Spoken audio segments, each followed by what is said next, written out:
আলোচ্য বিষয় 2024 সালের দশম শ্রেণীর মাধ্যমিক টেস্ট পরীক্ষার ভৌতবিজ্ঞানের সাজেশন প্রশ্ন এবং তার উত্তর। তোমাদের এর আগে মাধ্যমিক টেস্ট পরীক্ষার বাংলা, ইতিহাস, ভূগোল এবং জীবনবিজ্ঞানের সাজেশন প্রশ্ন উত্তর করিয়েছি।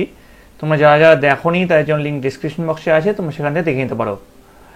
তো তোমাদের এই প্রশ্নোত্তর পর্ব শুরু করার আগে বলে রাখি, তোমরা যারা এই চ্যানেল নতুন তারা অবশ্যই চ্যানেলটিকে সাবস্ক্রাইব করে দিও এবং পাশে থাকা বেল আইকনটি প্রেস করে দিও। তাহলে দেখো তোমাদের প্রশ্নোত্তর পর্ব শুরু করব। তবে তার আগে একবার তোমাদের সিলেবাসটি নিয়ে আলোচনা করব, দিয়ে একবার তোমাদের প্রশ্নোত্তর পর্বে ঢুকবো। আমি এই ভিডিওতে তোমাদের চ্যাপ্টার ওয়াইজ সাজেশন দেব।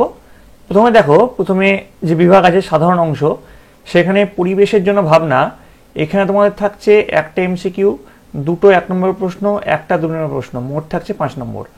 তারপরে দেখো গ্যাসের আচরণ, এখানে তোমাদের থাকছে একটা এমসিকিউ, দুটো 1 নম্বর প্রশ্ন, একটা 2 নম্বর প্রশ্ন এবং একটা 3 নম্বর প্রশ্ন, মোট থাকছে 8 নম্বর। রাসায়নিক গণনা, এখান থেকে তোমাদের একটা এমসিকিউ এবং একটি 3 নম্বর প্রশ্ন থাকছে, মোট থাকছে 4 নম্বর। তাপের ঘটনাসমূহ, যেটা পড়ে যাচ্ছে পদার্থবিদ্যার মধ্যে প্রথম যে চ্যাপ্টার তাপের ঘটনাসমূহ, সেখান থেকে তোমাদের থাকছে একটা এমসিকিউ এবং একটা 1 নম্বর প্রশ্ন এবং একটা 3 নম্বর প্রশ্ন। আলো থেকেও তোমাদের থাকছে মোট 12 নম্বর। চলতড়িৎ, এখান থেকেও তোমাদের থাকছে 12 নম্বর। পরমাণু নিউক্লিয়াস, এখান থেকে থাকছে তোমাদের 5 নম্বর। পর্যায় সারণী ও মৌলদের ধর্মের পর্যাবৃত্ততা, যেটা তোমাদের রসায়নে পড়ে যাচ্ছে, সে তার যে চ্যাপ্টার আছে সেখান থেকে তোমাদের এই চ্যাপ্টার থেকে থাকছে 6 নম্বর।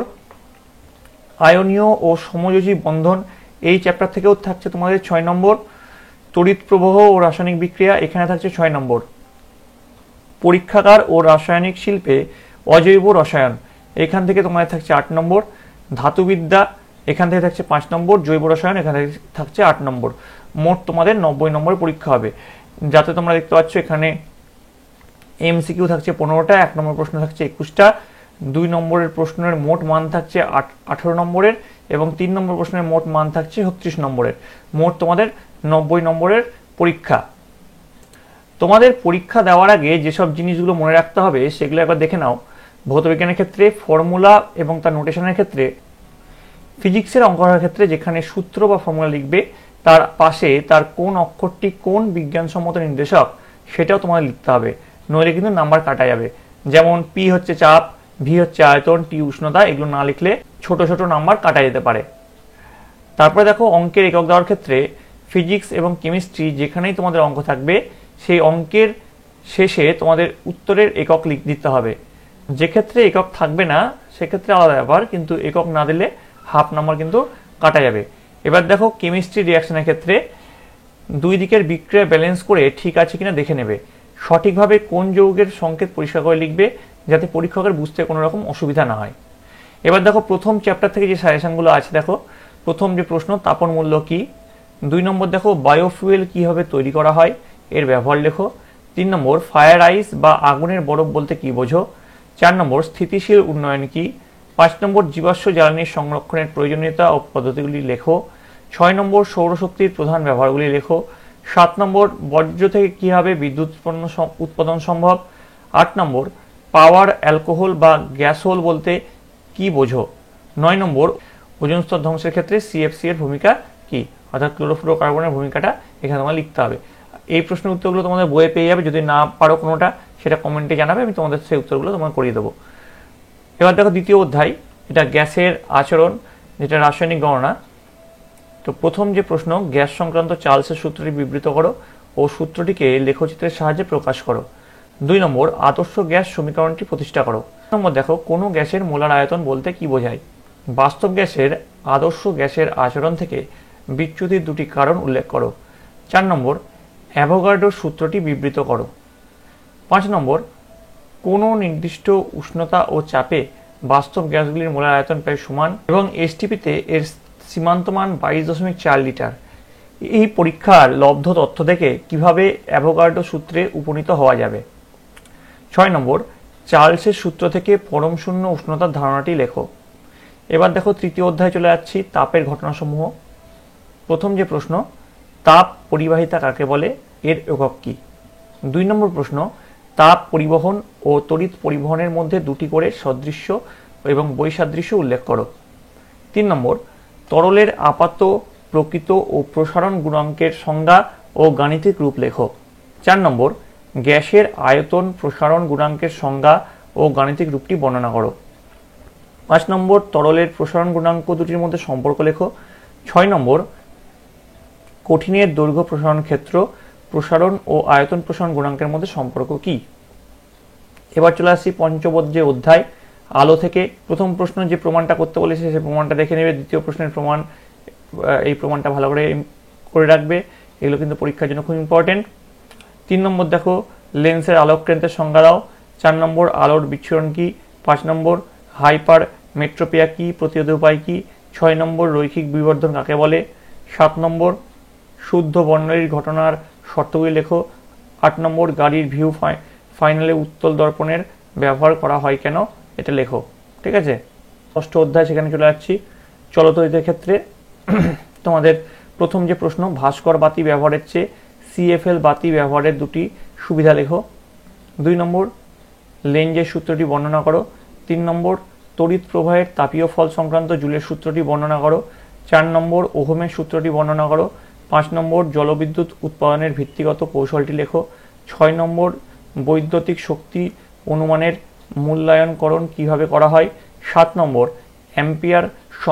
অ্যাম্পিয়ার সন্তরণ নিয়মের বিবৃতি ব্যাখ্যা করো। 8 নম্বর, ফ্লেমিংয়ের বামহস্ত নিয়মটি লেখো। 9 নম্বর, এসিকে ডিসিতে এবং ডিসিকে এসিতে রূপান্তরিত করা হয় কোন কোন যন্ত্রের সাহায্যে। 10 নম্বর, বার্লোর চক্রের ঘূর্ণনের নীতি ব্যাখ্যা করো। এবার দেখো যে সপ্তম অধ্যায় পরমাণুর নিউক্লিয়াস, এই চ্যাপ্টার থেকে তোমাদের যেগুলো থাকতে পারে, আমি আবারও বলছি এই প্রশ্নগুলো কিন্তু তোমাদের পরীক্ষার জন্য খুব ইম্পর্টেন্ট। এই প্রশ্ন এবং তার উত্তরগুলি খাতায় লিখবে এবং তোমাদের বইটি খুঁটিয়ে পড়বে, তবে কিন্তু তোমাদের পরীক্ষায় সাফল্য নিশ্চিত হবে। 2 নম্বর, কোনো মৌলের তেজস্ক্রিয়তা সম্পূর্ণ নিউক্লিয়াসজনিত ঘটনা, এটা ব্যাখ্যা করতে বলেছে। তারপরে দেখো, আচ্ছা আমি এরপরে যে প্রশ্নগুলো আছে সেগুলো পড়ছি না, প্রশ্নগুলো পড়লেই ভিডিওটা লম্বা হয়ে যাবে, তোমরা দেখে নাও। 3 নম্বর যে প্রশ্ন, 4 নম্বর প্রশ্ন, 5 নম্বর প্রশ্ন, 6 নম্বর প্রশ্ন। এবার দেখো অষ্টম অধ্যায়, যেটা কেমিস্ট্রি, পর্যায় সারণী ও মৌলদের ধর্মের পর্যায়বৃত্ততা। এখান থেকে দেখো এই 8টা প্রশ্ন কিন্তু খুব ইম্পর্টেন্ট, 8টা নয়, এখানে 7খান প্রশ্ন আছে। এই প্রশ্নগুলো কিন্তু ভালো করে রাখবে, তোমরা ভিডিওটা পজ করে দেখে নাও। পরের যেটা চ্যাপ্টার আছে, পর্যায় সারণী ও মৌলদের ধর্মের পর্যায়বৃত্ততা, এখানে তোমাদের এই 3টা প্রশ্ন কিন্তু খুব ইম্পর্টেন্ট। তারপরে দেখো তড়িৎ প্রবাহ ও রাসায়নিক বিক্রিয়া, এখান থেকে তোমাদের এই 4টে প্রশ্ন, অর্থাৎ তড়িৎ বিশ্লেষ্য বলতে কি বোঝো, দুটি মৃদু তড়িৎ বিশ্লেষ্য পদার্থের উদাহরণ দাও। 2 নম্বর, ধাতু ও তড়িৎ বিশ্লেষ্যের মধ্যে দিয়ে তড়িৎ প্রবাহের দুটি পার্থক্য লেখো। 3 নম্বর, জলের তড়িৎ বিশ্লেষণ পদ্ধতিটি ব্যাখ্যা করো।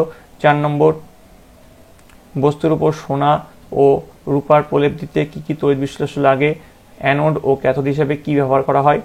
তারপরে দেখো এই যে তোমাদের চ্যাপ্টারটা আছে, পরীক্ষাগার ও রাসায়নিক শিল্পে অজৈব রসায়ন, এই চ্যাপ্টারে কিন্তু অনেক কটা প্রশ্ন আছে যেগুলো কিন্তু তোমাদের জন্য খুব ইম্পর্টেন্ট। 16টা প্রশ্ন আছে, আমি 16টা প্রশ্ন পড়ছি না, 16টা প্রশ্ন পড়লে অনেক সময় লেগে যাবে। তোমরা দেখে নাও প্রশ্নগুলো, তোমরা ভিডিওটা পজ করবে, ভিডিওটা পজ করে কিন্তু এই প্রশ্নের টুকবে এবং তার উত্তরগুলো খাতায় সবকটা লিখবে। 1 2 3 4 5 6 7 8 এরকম করে মোট 16টা প্রশ্ন এখানে দেওয়া আছে। এই প্রশ্নগুলো তোমার পরীক্ষার জন্য খুব ইম্পর্টেন্ট। এবার দেখো চলে আসি ধাতুবিদ্যার ক্ষেত্রে তোমাদের যে প্রশ্নটা আছে, থার্মিট পদ্ধতিতে ফেরিক অক্সাইড থেকে ধাতব আয়রন উৎপাদনের বিক্রিয়াটির রাসায়নিক সমীকরণটি লেখো, আর এই পদ্ধতিতে দুটি প্রয়োগ লেখো। এবার দেখো অর্গানিক কেমিস্ট্রি চলে যাচ্ছি। অর্গানিক কেমিস্ট্রিতেও তোমাদের কিছু প্রশ্ন ইম্পর্টেন্ট আছে যেগুলো তোমরা দেখে নাও।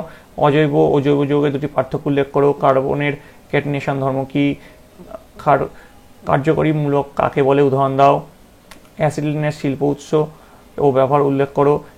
এই যে এরকম আছে প্রশ্ন, কিছু 15টা মতো প্রশ্ন আছে। এই প্রশ্নগুলো কিন্তু তোমাদের পরীক্ষার জন্য খুব ইম্পর্টেন্ট।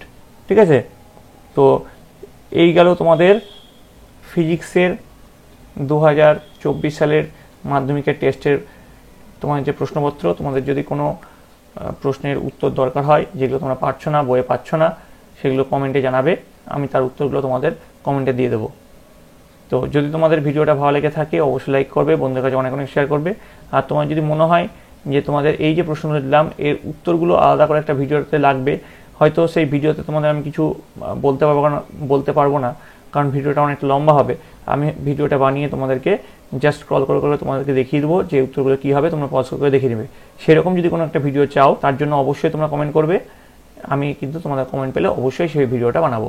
তাহলে পরীক্ষা আসতে বেশি সময় নেই, তোমরা সকলে মন দিয়ে পড়াশোনা করো। তো তোমরা সকলে ভালো থাকবে, তোমরা সকলে সুস্থ থাকবে।